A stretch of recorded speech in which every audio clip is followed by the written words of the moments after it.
मंच पर उपस्थित शाहबाद के समाजवादी पार्टी के प्रत्याशी आसिफ खां बबलू जी, प्रत्याशी सदर विधानसभा के अनिल वर्मा जी पूर्व विधायक, स्वराजपुर के पम्मू सिंह यादव जी, प्रत्याशी बिलगाम मल्लावा, ब्रजेश उर्फ टिल्लू रामवली वर्मा जी, और हमारे और सुभाषपा के ओम प्रकाश राजभर जी की पार्टी के गठबंधन के प्रत्याशी सुनील अरगवंशी जी, नगर अध्यक्ष रियासत खान साहब, डॉक्टर अरुण कुमार मौर्य जी, और हमारी पार्टी के संगठन के सभी बड़े पदाधिकारी जो मंच पर है और मंच के नीचे हमें दिखाई दे रहे हैं।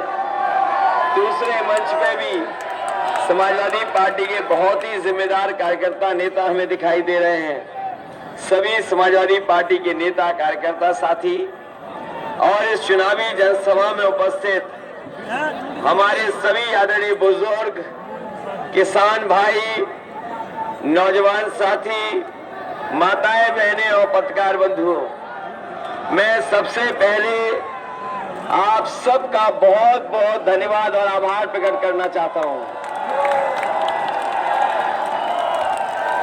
ये ऐतिहासिक कार्यक्रम हो रहा है हरदोई में। ये जन समर्थन और पूरा मैदान भरा हमें दिखाई दे रहा है। कुछ लोग बिल्कुल आखिरी में खड़े हैं, छत पर भी हमें दिखाई दे रहे हैं। कुछ नौजवानों को जगह नहीं मिली, ऊंचाई पे पहुंचने के लिए पेड़ पे भी दिखाई दे रहे हैं। इधर भी बड़ी संख्या में ऊंचे पे खड़े लोग हैं। मैं ये कह सकता हूं कि इस बार हरदोई के लोगों ने मन बना लिया है। ये उत्साह और जोश बता रहा है, और इतनी बड़ी संख्या में जो आप लोग आए ये समर्थन बता रहा है कि इस बार सभी सीटें गठबंधन और समाजवादी पार्टी के पक्ष में जाने वाली हैं। और यहाँ के लोग तो आजकल जागरूक लोग हैं। पहले चरण की खबर तो आ गई होगी आपके पास भी, दूसरे चरण की भी खबर आ गई होगी, और तीसरे चरण में हम खुद भी चुनाव लड़ रहे हैं। हमारा भी वोट कल पड़ने वाला है। लेकिन जब से पहला और दूसरे चरण का वोट पड़ा है, आपने भारतीय जनता पार्टी के नेता कार्यकर्ताओं को देखा होगा। इस गठबंधन ने इस बार पहले और दूसरे चरण में ही शतक लगा दिया है, और तीसरे चौथे तक एक और सेंचुरी मार देंगे। ये सरकार बनने जा रही है, और 7वें चरण तक जब तक चुनाव पहुंचेगा, आप देख लेना भारतीय जनता पार्टी के बूथों पर भूत नाचेंगे, कोई दिखाई नहीं देगा। ये जो गर्मी निकालने वाले थे, ये जो गर्मी निकालने वाले पहले चरण के चुनाव में के बाद ही ठंडे पड़ गए हैं, और मुझे लगता है हरदोई आते आते ये जो गर्मी निकाल रहे थे ये शून्य हो जाएंगे, शून्य। और इधर आपने 5 साल में देख लिया होगा, भारतीय जनता पार्टी के नेताओं से अच्छा झूठ कोई नहीं बोलता। इनसे अच्छा झूठ अगर कोई बोलता हो तो बताओ। इनके जो छोटे नेता हैं वो छोटा झूठ बोल रहे हैं, और जो बड़े नेता हैं वो बड़ा झूठ बोल रहे हैं, और जो सबसे बड़े नेता हैं वो सबसे बड़ा झूठ बोल रहे हैं। बताओ झूठ बोल रहे हैं कि नहीं बोल रहे हैं? ये तो कह रहे थे कि किसानों की आय दोगुनी हो जाएगी, हमें किसान भाइयों बताओ, किसी की आय दोगुनी हुई हो? ये अगर धान आया होगा, ये भारतीय जनता पार्टी की सरकार में कहीं धान के खरीद केंद्र नहीं बने। हमारे किसानों की धान की लूट हुई और कोई भी पैदावार आई है तो किसान की कोई मदद सरकार ने नहीं की। और जब यही किसान खाद लेने गया तो बताओ, आपको खाद मिल गई? न खाद मिली, न डीएपी मिली। और जब खाद की बोरी आप लेके आए होगे तो बताओ, बोरी में से चोरी हो गई कि नहीं हो गई?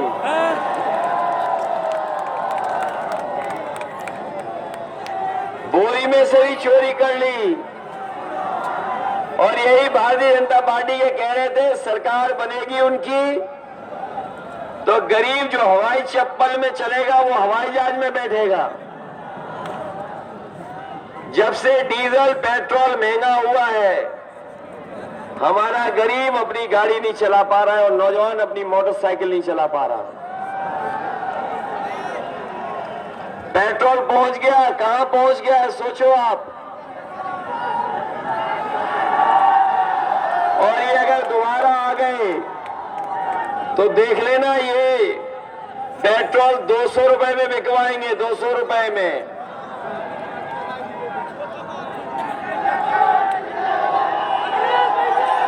हो गया पेट्रोल, बताइए कहां पहुंच गया। और ये हर चीज बेच रहे हैं, हर चीज। हवाई अड्डा बेच दिया। हवाई अड्डे में जहां हवाई जहाज खड़े होते हैं वो हवाई जहाज बिक गए, पानी के जहाज बिक गए, बंदरगाह बिक गए ना। रेलगाड़ियां बेच रहे हैं, रेलवे स्टेशन बेच रहे हैं, रेलवे स्टेशन की कीमती जमीन बेच रहे हैं। ये क्यों बेच रहे हैं? वो कहावत सुनी है आपने कि न रहेगा बांस और न बजेगी बांसुरी। जब सब कुछ बिक जाएगा तो नौकरी और रोजगार कहां मिलेगा? नौकरी रोजगार नहीं मिलने वाला। बड़े बड़े तो बताओ आप, 2011 टेट वाले लोग, बीए टेट, बताओ बीटीसी क्या हो गया? नौकरी मिली? हमारा घोषणा पत्र आपने पढ़ लिया होगा। लाखों लाख बेरोजगार हैं। बताओ बेरोजगार हैं कि नहीं? चाहे हमारे बीए टेट वाले हों और चाहे हमारे बीटीसी वाले हों, ये जो उलझी हुई नौकरियां हैं, कभी परीक्षा रद्द, कभी क्वेश्चन पेपर आउट, इन सबको समय पर और आपको नौकरी देने का काम भी समाजवादी लोग करेंगे। ये जो गर्मी निकालने की बात कह रहे हैं, हम उससे कह के जा रहे हैं, समाजवादी सरकार बनेगी तो फौज में नौकरी निकलेगी और पुलिस की, और जो 11 लाख खाली पद है सरकार के, उन 11 लाख पदों को भरने का काम भी समाजवादी सरकार में होगा। इधर आप, जब से समाजवादियों ने तय किया कि घरेलू बिजली 300 यूनिट माफ होगी, जब से समाजवादियों ने तय किया कि 300 यूनिट सभी की फ्री होगी, कोई बिल नहीं देना पड़ेगा, तब से भारतीय जनता पार्टी की बिजली गुल हो गई है और ट्रांसफार्मर फूक गया है भारतीय जनता पार्टी के लोगों का। न केवल 300 यूनिट फ्री बिजली देने जा रहे हैं, बल्कि हमारे किसानों के लिए, सिंचाई के लिए बिजली फ्री होगी, कोई सिंचाई का पैसा नहीं देना पड़ेगा। हमारे पुराने अधिकारी जो कर्मचारी हैं, वो पुरानी पेंशन बहाल चाहते थे। समाजवादी सरकार बनेगी तो पुरानी पेंशन बहाल करने का काम होगा। ये हमारे किसान समय समय पर आंदोलन करते हैं, कि गन्ना किसानों का भुगतान हो। कई बार किसानों के ऊपर संकट आ जाता है।